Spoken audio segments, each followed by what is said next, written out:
Dear Bishop Jose Luis of Manzini, dear members of the Pastoral Council of the Diocese of Manzini, greetings from the Dicastery for Promoting Integral Human Development.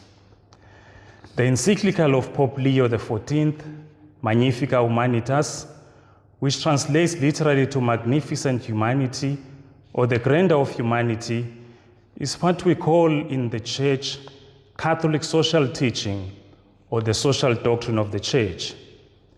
Central to this teaching is Jesus' commandment at the Last Supper, love one another as I have loved you.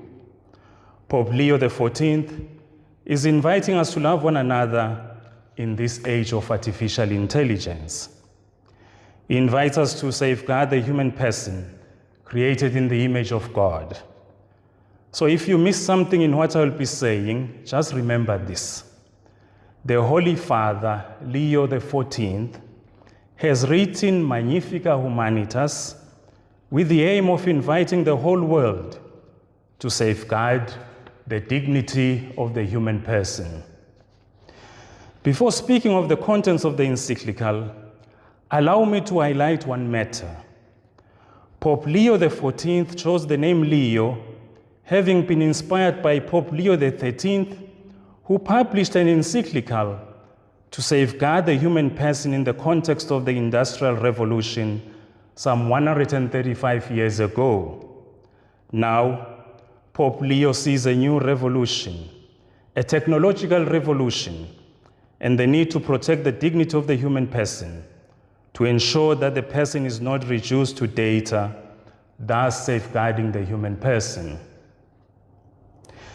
In chapters 1 and 2 of the encyclical, the Holy Father reminds us that the Church has always, from the beginning of Christianity, upheld the dignity of the human person.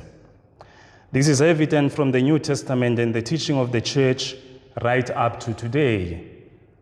He recalls some principles of Catholic social teaching that we must keep in mind. Number 1, the human person is created in the image of God and thus worthy of every protection and promotion from conception to natural death. Number 2, the common good, that whatever is done in society is done in view of the common good that is for the good of all. Number 3, the universal destination of the earth's goods. Number 4, solidarity, that as human persons we need to always have the needs of the other in mind, not just of this generation, but of the next generation as well. Number 5, subsidiarity. This speaks to the respect for people so that they can make decisions at their own level.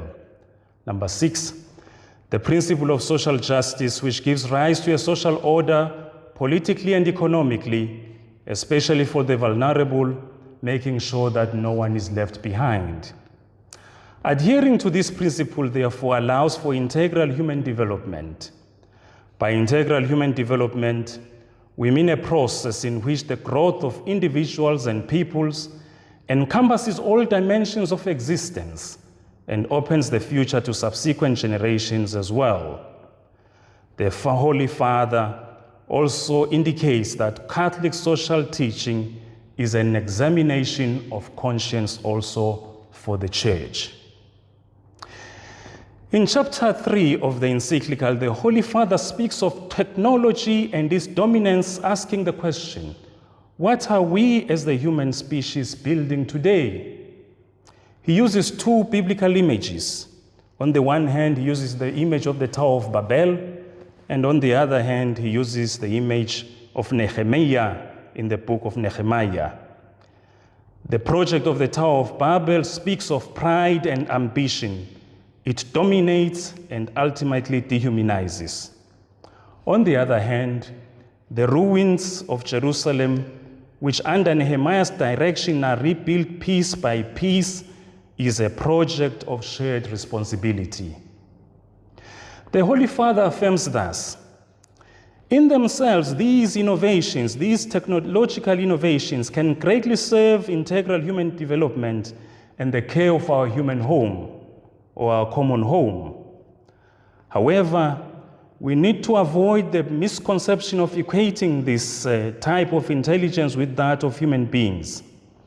These systems merely imitate certain functions of human intelligence.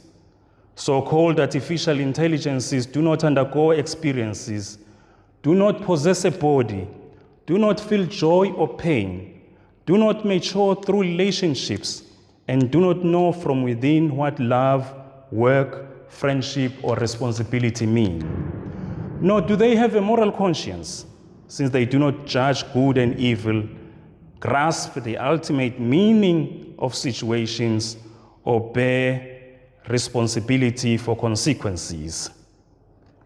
Pope Leo further on asserts, in fact, as with every major technological shift, artificial intelligence tends to amplify the power of those who already possess economic resources, expertise, and access to data. In light of the common good and the universal destination of goods, this raises serious concerns, since small but highly influential groups can shape information and consumption patterns. They can influence democratic processes and steer economic dynamics to their own advantage, undermining social justice and solidarity among peoples. Thus, we need to disarm artificial intelligence, deprive it from dominating humanity, from monopolistic control. The developers of artificial intelligence need to reflect on the values that they seek to promote. Yes, human beings have limits, and technological innovations could assist. Unfortunately, as it sometimes happens, everything that appears as a limit in human life, incapacity, illness, old age, suffering, vulnerability, disability as well can be added to this, tends to be seen primarily as a defect to be corrected. We need to guard against such attempts. It is precisely within our limitations that we can find compassion and a sincere concern for others. This sincere concern for others is not a myth. Some people do it, at least, or have done it. The Holy Father mentions people, he lists them. By their choices for human dignity, they have truly changed history and the fortunes of people.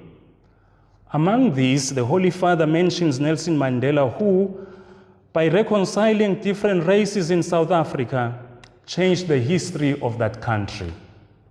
He did not spread the hate of apartheid, under which he suffered, but rather forgiveness and love. We are thus capable of being compassionate and have a sincere concern for others. What may seem to be a limit in the human condition may very well become a moment of grace, love, and compassion. In chapter 4 of the encyclical, the Holy Father speaks on truth, work, and freedom, with specific comments for each. On truth, he says, it is a common good and needs to be protected in this public space. Unfortunately, some tools could foster dialogue and participation are often used to construct distorted narratives and blur the boundaries between truth and falsehood, mixing facts with opinions. Disinformation, to say, did not begin with artificial intelligence, yet today it finds a powerful amplifier. Work. The Church has always emphasized the protection of workers and the need to combat all forms of exploitation. Automation can cause unemployment.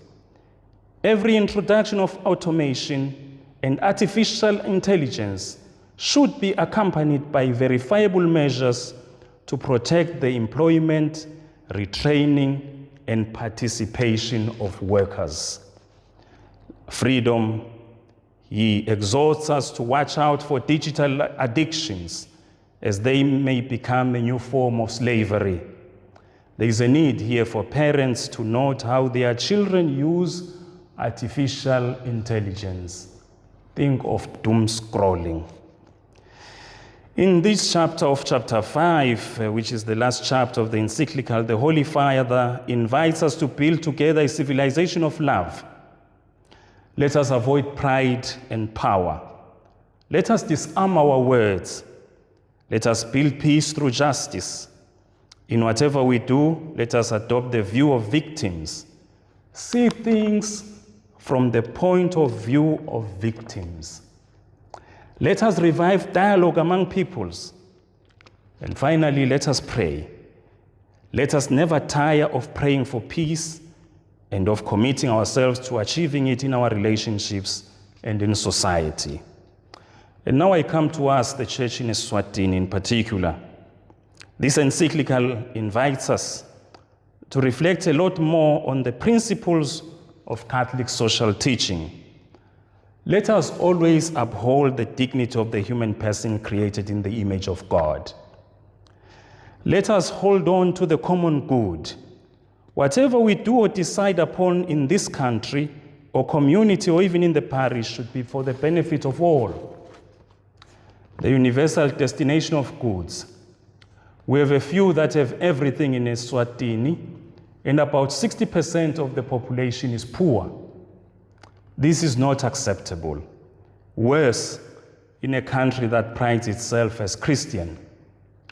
As Bishop Raymond Mupandasekwa of Mashingo in Zimbabwe, the preacher at the Mbisa Golden Jubilee said last September, some people are dying of obesity, meanwhile others are dying of hunger. Let us recall the principle of solidarity. With the few hoarding everything, obviously there is a lack of solidarity. Pope Leo XIV speaks of Catholic social teaching as an examination of conscience for the Church as well. Among the richer Catholics, so solidarity needs to begin with you and me. Let us look at issues from the point of view of victims. I will conclude by offering two questions, but before I do that, let me paraphrase Pope Leo XIV. Let us not give up in building a better society, a society which safeguards the human person. Think about it. The Catholic Church in Eswatini was the first institution to build a school and facilities for persons with disabilities, when Swazi society or the Swazi government did not give much thought of them. Yet today, even the Swazi government has come on board. The Church can lead. This is the joy of being Christian. This is the joy of being Catholic. The Church can do something. She can make a difference. Let us not resign ourselves to mediocrity and failure. Like the biblical Nehemiah, we can together build a better society, a better Eswatini. So the two questions for your reflection, normally used by our prefect when receiving bishops, and this is not limited to the negative impact of AI. Number one, what obstacles to safeguarding the human person do you notice or know of or recognize in your parish or in the diocese or in this country of Eswatini? Number two, what are you doing personally or as a parish or community to remove these obstacles that hinder the safeguarding of the human person? Thank you very much. May God bless you. May God bless us all.